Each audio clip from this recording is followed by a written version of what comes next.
So, Liam, we want to talk about the March algorithm update. Yeah, I know of course. in the industry, it's been probably one of the hottest topics, especially on LinkedIn, because I'm always all over LinkedIn, Yeah. and it's all everyone is talking about at the moment. Yeah. So, would you be able to just give us an overview of the scale of the update? Yeah, of course. I think this is the biggest update that we've seen for quite some time. Google has, over the last 12 months, they've rolled out several different updates. So if we look back at March 2023, there was a helpful content update that really emphasised the EEAT standards. Those were really about creating content for the user and not for search engines. Yeah. And in September 2023, there was an additional helpful content update. And this really loosened restrictions and guidance on AI-generated content. And the key differentiator was human-created content was now human-curated content. So you could essentially use AI to create high-quality content and achieve good rankings, essentially.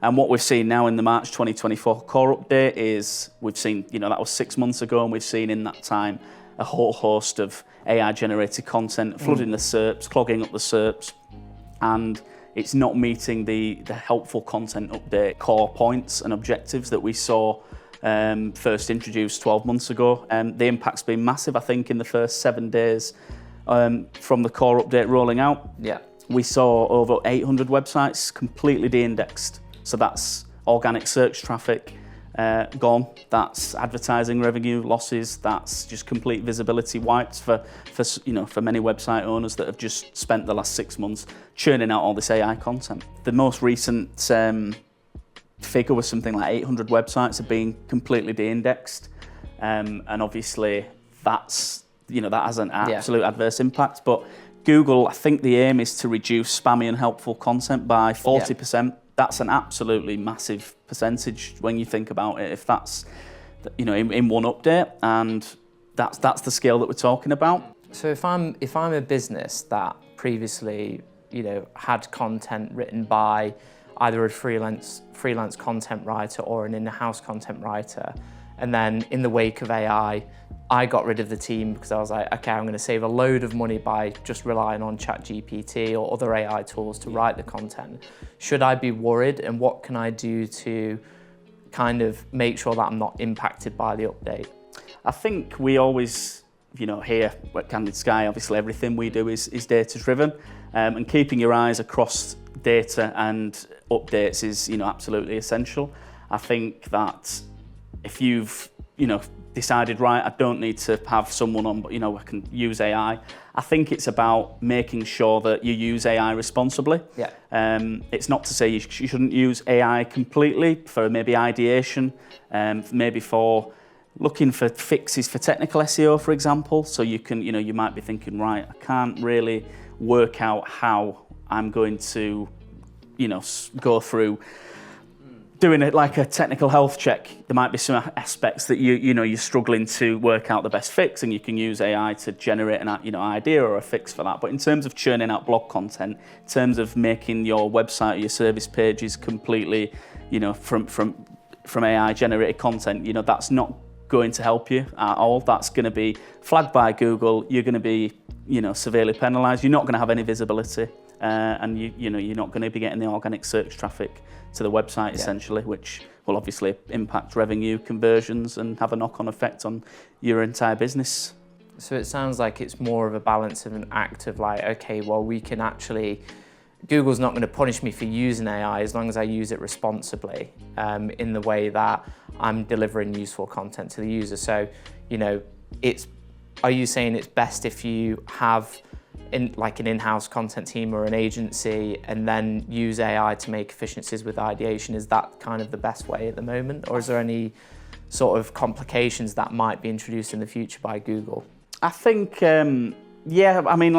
with, every core update's different, and obviously 6 months ago, could we have foreseen that Google were going to completely, change the goalposts again? I don't think we could, but I think what we, do here at Candid Sky is, and we do it really well, is, we've not seen any drops. We've not seen the the mass sort of visibility losses on the SERPs, because we're consistent with creating content that helps meet the needs of our users. It's about using common sense as well. It's about knowing, each client and account you work across, absolutely knowing the target audience and being able to put yourself in the shoes of users and creating content that is based on, keyword research, strategy that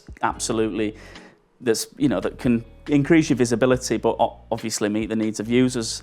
It's got to be, I think human written content that's the main scope of it. You can use, as a skeleton maybe, AI for, right, this is a little bit of an outline of a blog, this is what can I do for commercial pages, but it's about competitor analysis as well. It's about looking at what's on the SERPs.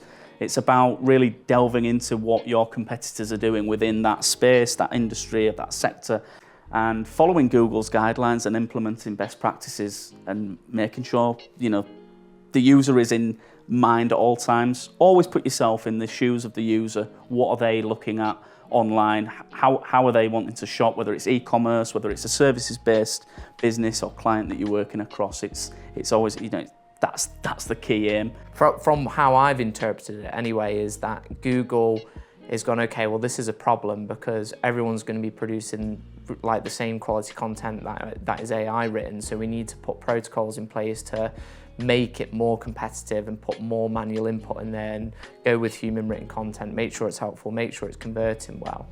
And that's how I've interpreted it as well, because if anything is too easy or you're cheating the system, then Google will eventually, jump on it and say, yeah, this is not happening anymore. I think that's a very good point, because there's always a balance to these things.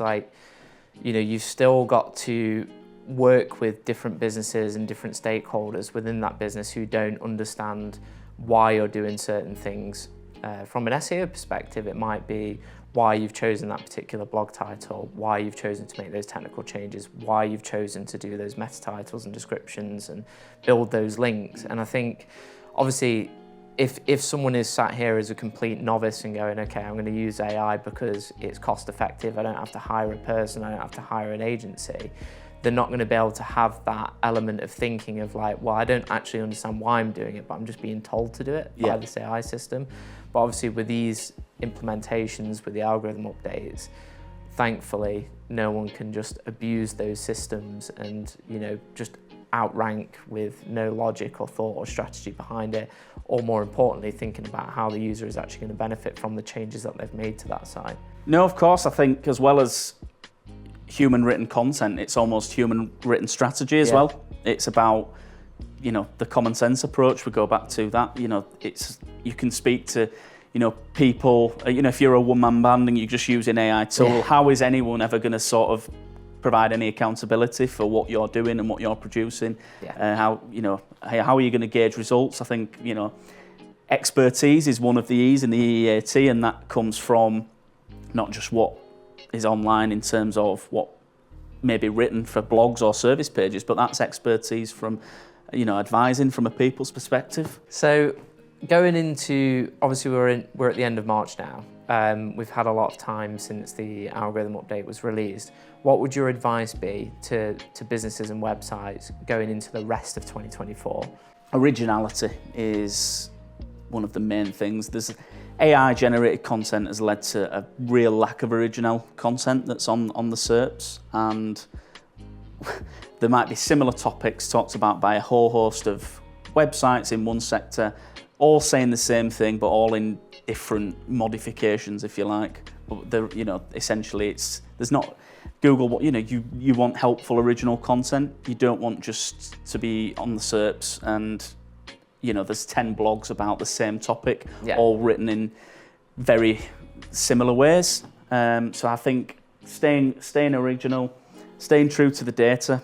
If you're not over the data and you've not always got your eyes constantly on data and performance and impact and assessing keyword rankings and changes in the SERPs, search generative experience as well. So Google will be rolling out SGE. I know that already in the US it's accessible in some areas, but that's going to be a massive thing. So I think combining data analysis along with what's happening on the SERPs to make sure that you're being reactive and you're being proactive as well. So Yeah. So, looking at the impact it's had on Candy Sky, what kind of impact has it had on our business throughout this whole algorithm update? It's really not had an impact because we've stayed true. We have stayed true to looking at data. We do it on a daily basis because things can change that quickly overnight. Particularly, keyword volatility and fluctuations is very commonplace during algorithm updates. If you react to that in a knee-jerk way, then you're more inclined to see a worse, more adverse impact. I think just to sort of summarise and finish up on whether AI can have a place in an SEO strategy. I think, as I say, ideation, it's a great tool. AI is out there, it's here to stay, and it's a great tool for generating ideas and generating content outlines. That is absolutely that is there to stay, and you can use that. You can put together really good content strategies or outlines, not specifically using AI to say, right, I want the titles, but just to give yourself an idea of what you might be struggling. You might have a client that's you've got hundreds of blog articles on the website already, and it's how can you refresh that content, or how can you tweak the content to make it fresh and updated and help users essentially make sure that you're meeting the quality rater guidelines that Google sort of adhere to.